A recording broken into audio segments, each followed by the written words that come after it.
and welcome to Verdictum. I am Ananya Singh and you are watching today's legal news, where we apprise you with the recent important legal developments across the country. Let's take a look at the headlines. Supreme Court gives final chance to states and UTs to implement second National Judicial Pay Commission. Supreme Court extends interim bail granted to AAP Leader Satyendar Jain. Supreme Court directs Punjab Governor to decide on assent of bills passed by Legislative Assembly during constitutionally valid session.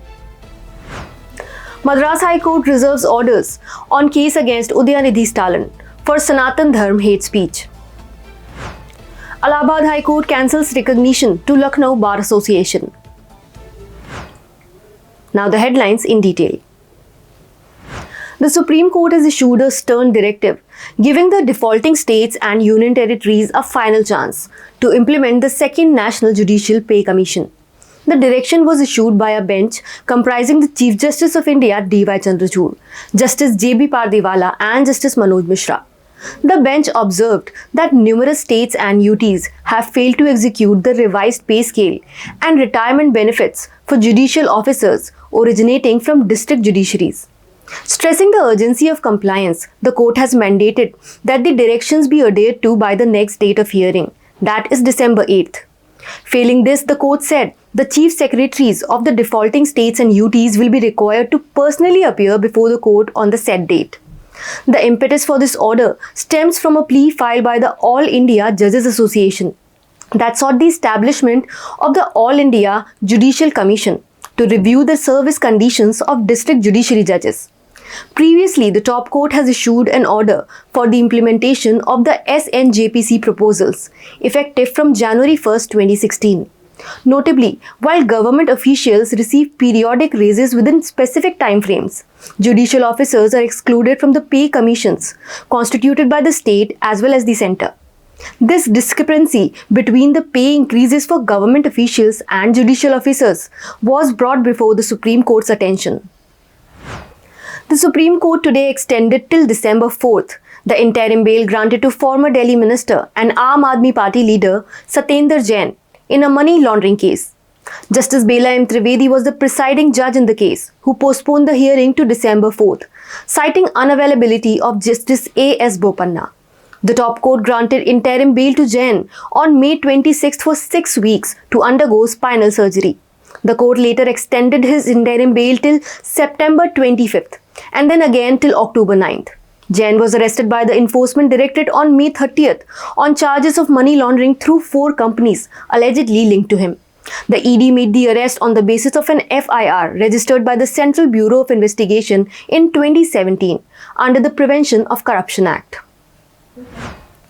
In the recent times, the tussle between the state governments and the governors has come to light time and again. After Kerala and Tamil Nadu, the conflict persisting in the state of Punjab also came before the Apex Court for hearing. And in a significant development, the Supreme Court has directed the Punjab Governor, Banwari Lal Purohit, to make a decision on the bills passed by the Legislative Assembly during its constitutionally valid session held on June 19th and 20th this year.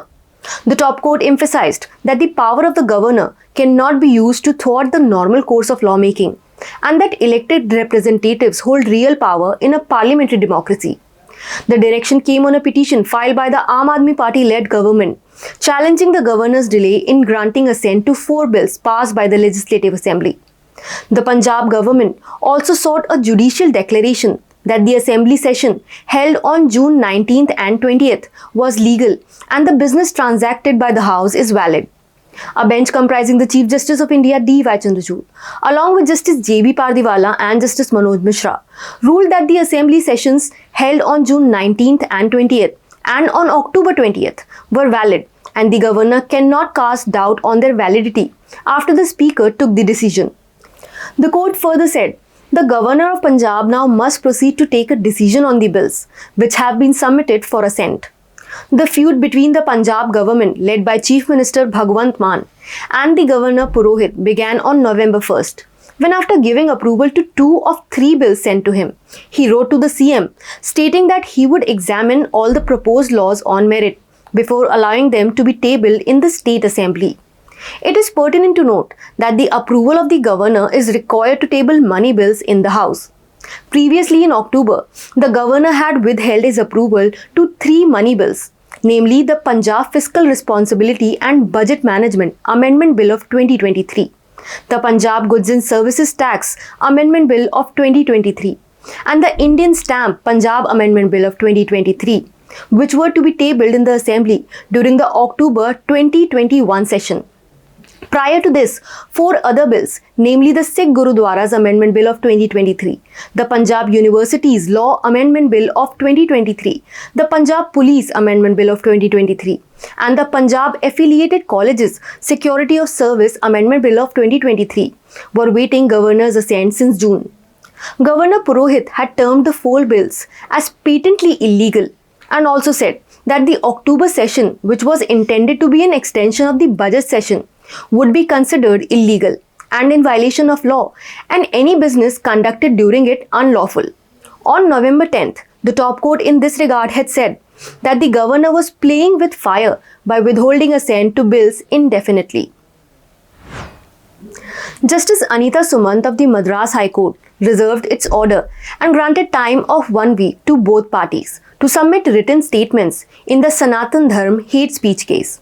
The court order came after the arguments on the petitions seeking quo warranto writ against the continuance of public office by Tamil Nadu Minister Udhayanidhi Stalin, P.K. Sekhar Babu, and DMK MP A. Raja in light of the Sanatan Dharma hate speech remarks came to a conclusion. Udhayanidhi Stalin, who stirred controversy by calling for the eradication of Sanatan Dharma while speaking at a conference on September 2nd in Chennai, had told the High Court that his statement was not against Hinduism or the Hindu way of life, but against the practice of caste-based discrimination.